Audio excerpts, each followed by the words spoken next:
Hola chicos y todos, ¿cómo están el día de hoy? Yo bien. Hoy día les voy a mostrar mi nuevo fidget spinner.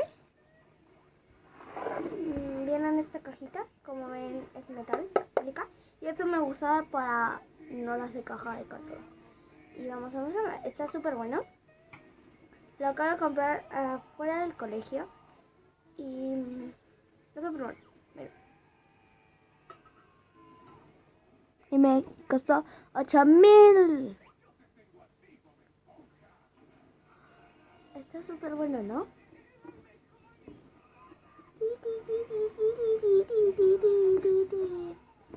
Perdón por mirar a otra parte, es que estoy viendo la tele. Un suscriptor me reclamó esto. Y pues ahora yo tengo que... ¿Cómo ven? Tengo que estar más pendiente de la cámara. ¿No? Ahora recién voy a comer. Porque no comí en la escuela. Las líneas se parecen al del Capitán América, ¿no? Oh, vale 5 lucas en el persa y me lo voy a comprar. Pase lo que pase. Y también uno de Timón, me lo voy a comprar. Y no ven que está súper lindo, tiene estos hoyitos, o sea, hermoso. Bueno, perdón por haber sido muy corto este video. Y para que no sea igual tan cortito. Acabo de decir algo que no tiene importancia. No sé si esté bien. Está duro, tengo que usarlo. O si no se echa a perder. Wow. Miren todas las bolitas que me acaba de dejar. Me tengo que verlo. Este me lo compré afuera del colegio, a mí. Les recomiendo si son de acá y del Helen. No voy a decir más. Se compren esto. Esta es súper antiestrés, pero si no lo usas se pone duro. Sí, es muy corto el video, lo sé.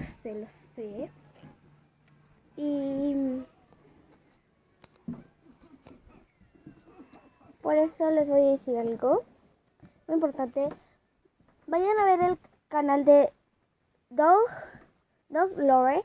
Y si tú que me estás mirando, también es mi suscriptor, Dog Lover, sube videos. ¿No ha subido videos en un año o qué? Y vayan al canal de... Parece que es Connie Mira o con Connie Mini. Bueno, se lo dejo en la cajita de los comentarios. ¿Cómo se llama el canal? Y también les recomiendo el canal Fernanfloo y Germán Garmendia. Juega Germán, Fernanfloo. Son súper buenos. Y sí, hay algunos que los ven y todo. Así que, bye. Espero que les haya gustado este video. Y de nuevo, déjenme en los comentarios si tienes un spinner como lo anterior. Si tienes uno de estos, y dime cuál tienes, ¿ok? Y dime cuántos spinners tienes, porque ahora yo tengo 16. Bueno, hasta pronto. Bueno, espero que les